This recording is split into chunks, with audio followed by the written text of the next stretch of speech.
In today's video, we will be talking about the aftermath of the recent US presidential election. I want to focus the conversation on the ramifications that the proposed tariffs and policies of the president-elect may have on the Godzilla collecting hobby. I recognize that this topic might be a little bit radioactive, and I do please ask you to remain civil and on topic in the comment section. With all of that being said, tariffs.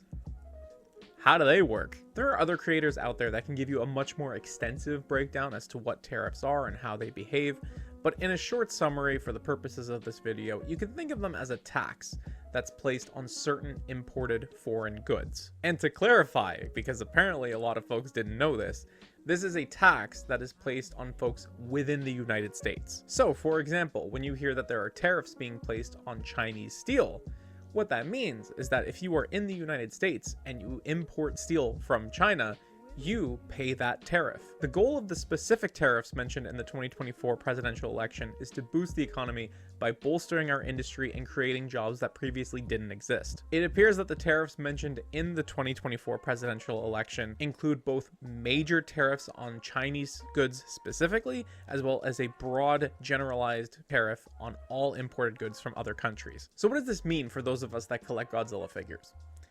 Well, it depends on which company you're talking about, and we'll start with Hiya Toys. Hiya is produced in China and then imported through a distributor named Previews. Sometimes you might see in a listing it says Previews exclusive if you use Entertainment Earth or Big Bad Toy Store, and that's what it means. It means that Previews is the exclusive distributor in North America for Hiya Toys. The $51 price point that we've come to expect from Hiya already accounts for the importing costs that Previews takes on before being sold to other businesses like Big Bad Toy Store at wholesale price. And it's worth noting that even specialty shops here in Canada rely on US distributors like Previews. Since these goods are imported into the US, what does that mean to you as the consumer? Well, these companies aren't just going to absorb those additional costs out of the goodness of their heart. They're going to pass on these costs to you. The Peterson Institute of National Economics suggests that items priced around the $50 mark, such as running shoes, could raise to as high as $64. And you might say that Hiya figures are still a great value at the $64 mark, but keep in mind that tariffs are also going to impact the cost of everything else in your life, basic necessities like food and clothing. If you have to spend extra money on basic necessities, you might not have a lot of money left over to spend on something like collecting. Next, we'll talk about Super 7, who's based out of the United States over in California. While Super 7 does business out of the US, they get their manufacturing also done in China. Based on my limited understanding of the topic, I do believe that Super 7 would also be subjected to these tariffs. Then they could rise the price of a reaction from $20 to as high as $24.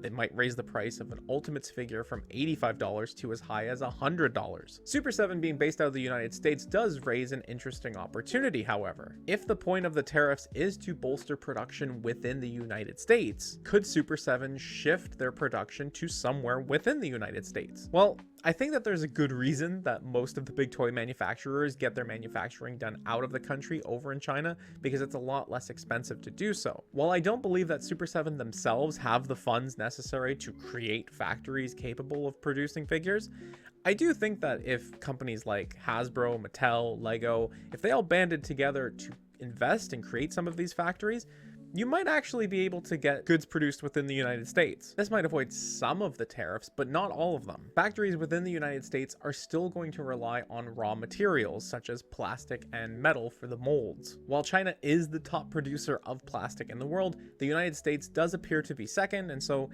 the US might be okay without needing to import a ton of plastic. However, the US imports a lot of metal, and it's not clear to me at a moment's glance whether or not they would really need to bite the bullet on importing steel in order to make that production with the United States feasible. Finally, let's talk about Bandai and Monster Arts. These figures are also produced in China before being imported into Japan. Bandai is an international company. They have a Japanese division, they also have an American division, and it's the American division that handles the distribution of their products throughout North America. It is unclear to me whether the goods being imported into Japan and then simply moved from Japan to the United States would constitute an import for the purposes of tariffs, because I don't think there's any exchange of money if it's just moving Japanese inventory to the US. And I'd like to say no, it wouldn't be subjected to tariffs, but I honestly don't know. While I'm hopeful that Monster Arts would be unaffected by these implemented policies, it is entirely possible that they would be subjected to an 18% price increase like the other two companies,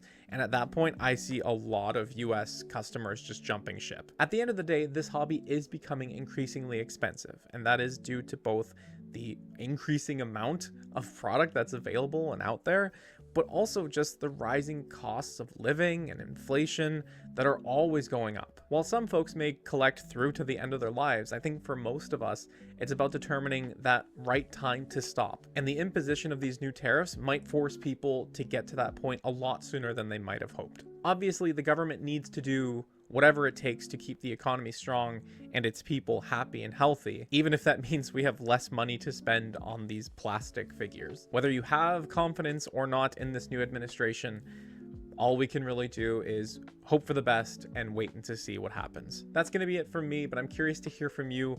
What might the impact of these tariffs mean to you as a collector within North America? Are you able to stomach a rise in goods all across the board, or do you think it would lead to the end of your collecting? I'm really curious to hear. Please let me know in the comments section down below. Boy, bit of a drag this one was. Here's hoping that next time I get to chat with you, we'll have something a little bit more fun to talk about. So until next time, I will talk to you again soon.